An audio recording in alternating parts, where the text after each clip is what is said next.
한적한 시골 마을, 폴란드란 이름이 붙은 이 마을에는 건강에 관심이 많은 할머니 마가렛이 살고 있었다. 그녀는 언제나 다양한 건강 서적을 읽으며 하루를 시작했다. 오늘은 비타민과 미네랄의 효과에 대해 알아보기로 마음먹었다. 작은 알약들이 우리 몸에 그토록 중요한 역할을 한다니 신기하네. 마가렛은 이렇게 생각하며 비타민의 세계로 빠져들기 시작했다. 첫 번째로 그녀가 집중한 것은 비타민 C였다. 사람들은 흔히 감기에 걸리면 감기 예방에 좋다며 비타민 C를 찾곤 했다.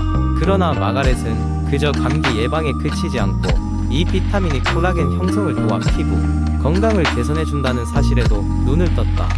그녀는 자신의 손등에 주름을 쓰다듬고 매일 신선한 과일을 먹기로 결심했다. 이어 마가렛은 비타민 D의 중요성도 알아보았다. 햇빛을 받으면 자연스레 만들어지는 비타민 D는 뼈 건강에 필수적인 칼슘 흡수를 도와주었다. 하지만 그녀의 친구 제임스가 일찍이 고관절 골절을 경험한 이후 그녀는 햇볕을 충분히 쬐는 것이 정말 중요하다는 것을 절감했다. 그는 아침마다 산책을 하며 햇살을 만끽하게 되었고 건강을 회복하게 되었다. 그리고 마가렛은 비타민 E, 나는 또 다른 용사에 주목했다. 항산화 작용을 통해 세포 손상을 방지하는 이 조그마한 영양소는 노화 방지에 큰 효과를 발휘했다. 할머니는 자신의 친구 헬렌이 꾸준히 비타민 E를 섭취하며 생기 있는 피부를 자랑하는 모습을 떠올렸고 직접 그것의 효능을 체험해보기로 했다. 비타민 너머에 있는 미네랄의 세계도 그녀에게는 흥미진진했다. 마그네슘은 근육의 이완과 수면의 질을 개선했으며 귀리로 가득 찬 아침 식사는 마가렛의 하루를 기분 좋게 시작할 수 있게 해주었다. 또한 철분은 헤모글로빈을 통해 산소를 운반함으로써 에너지를 심어주었다. 마가렛의 손녀 에너벨은 철분이 부족해서 항상 피곤해했지만 시금치와 같은 철분이 풍부한 식단을 통해 활력을 되찾을 수 있었다. 마가렛은 항상 작은 노트를 가지고 다니며 비타민과 미네랄의 각종 효과를 기록했다. 차와 함께 셀레늄과 아연이 몸의 면역력을 강화해준다는 정보도 빠짐없이 적었다. 마을 사람들이 마가렛에게 찾아와 건강 조언을 구하기 시작한 것도 이 즈음이었다. 마가렛은 이렇게 자신의 경험을 통해 배운 것들을 마을 사람들과 나누게 되었고 사람들은 더 건강한 생활 방식을 도입하기 시작했다. 각종 비타민과 미네랄의 이야기를 통해 작은 변화가 만들어낸 커다란 기적은 폴란드 마을에 퍼져가고 있었다. 결국 비록 작고 눈에 보이지 않는 것들이지만 비타민과 미네랄은 마가렛과 그녀의 공동체의 삶을 풍요롭게 하는데 결정적인 역할을 하는 숨겨진 영웅들이었다.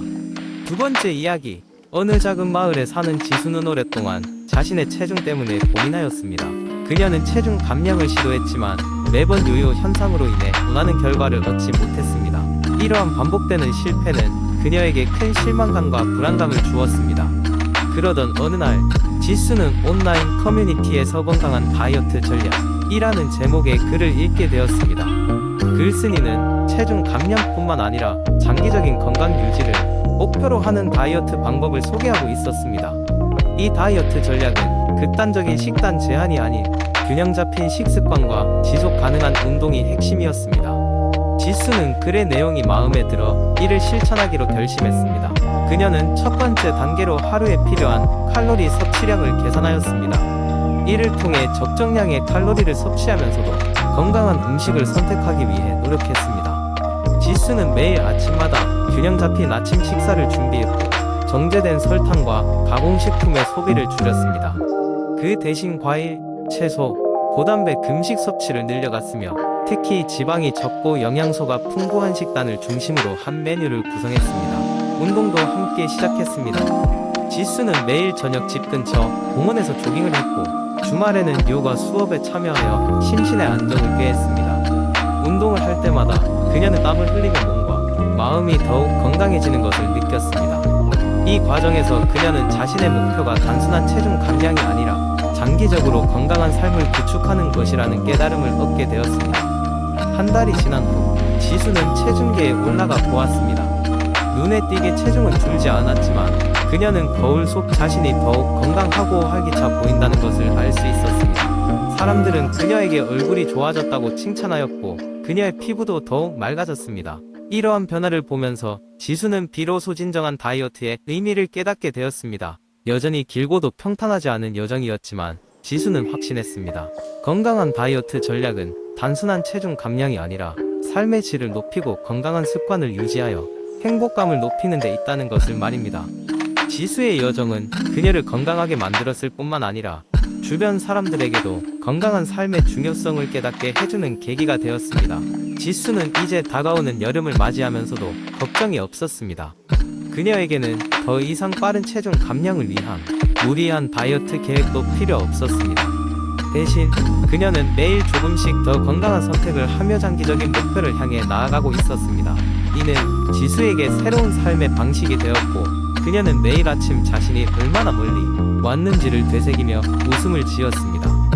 세 번째 이야기, 체지방을 감량하는 것은 많은 사람들이 건강과 미용을 위해 도전하는 목표입니다.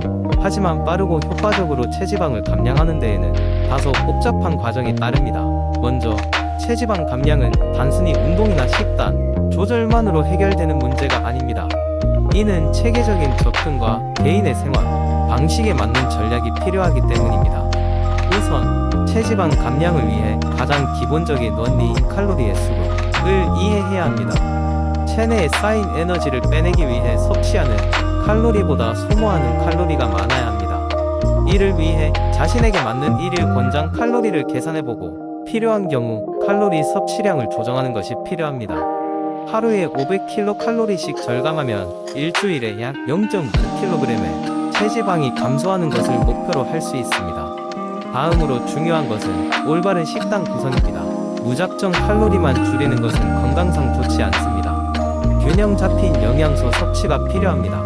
단백질을 충분히 섭취해 근육량을 유지하고 대사율을 높이는 것이 중요합니다. 또한 섬유질이 풍부한 채소를 통해 포만감을 느끼고 설탕이나 정제 탄수화물의 섭취를 줄여야 합니다.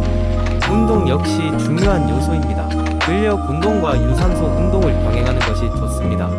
근력 운동은 근육량을 증가시켜 기초 대사율을 높이며 유산소 운동은 체지방을 연소시키는 데 효과적입니다. 이를 일주일에 3에서 5번, 30분에서 1시간씩 꾸준히 실행하는 것이 이상적입니다. 특히 인터벌 트레이닝은 높은 강도로 짧은 시간 안에 많은 열량을 소모할 수 있어 효과적입니다. 뿐만 아니라 충분한 수면과 스트레스 관리도 체지방 감량에 큰 영향을 미칩니다. 수면 부족은 호르몬 불균형을 초래해 식욕을 증가시키고 대사율을 떨어뜨립니다. 따라서 하루 7-8시간의 수면을 유지하는 것이 중요합니다. 또한 스트레스가 쌓이면 코티솔 호르몬이 증가하여 체지방 축적을 유도하므로 명상이나 요가, 심호흡 등 스트레스를 관리하는 방법을 찾는 것이 좋습니다. 체지방 감량은 한두 주의 노력이 아닌 장기적인 생활 습관의 변화와 인내심이 필요한 과정입니다. 자신에게 맞는 방법을 찾고 꾸준히 실천하는 것이 결국 성공의 열쇠입니다. 체중계의 숫자에 집착하기보다는 건강하고 활기찬 일상을 목표로 하는 것이 더 중요합니다. 체지방 감량의 과정은 단순한 다이어트가 아닌 자신을 더 잘 이해하고 건강한 삶을 추구하는 여정임을 잊지 말아야 합니다.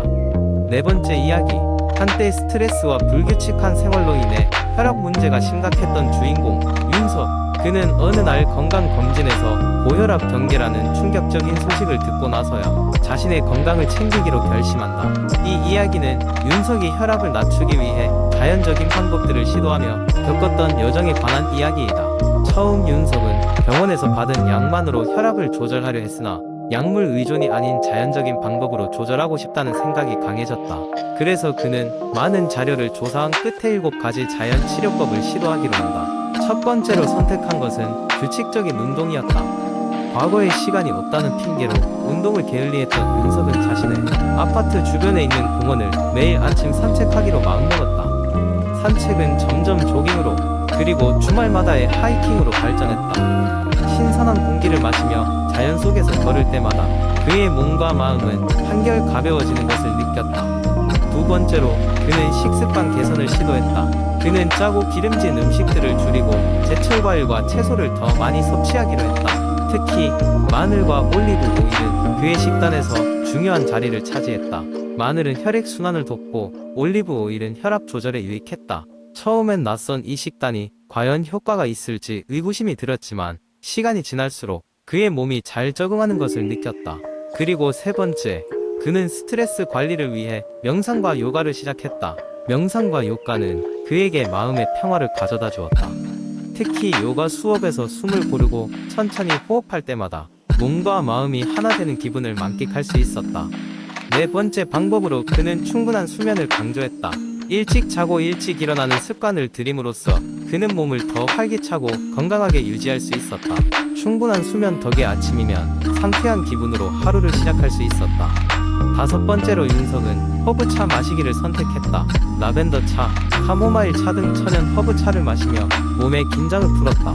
특히 취침 전 따뜻한 허브차 한 잔은 그의 수면의 질을 높이는데 큰 도움을 주었다. 여섯 번째, 그는 소금 섭취 줄이기를 결심했다.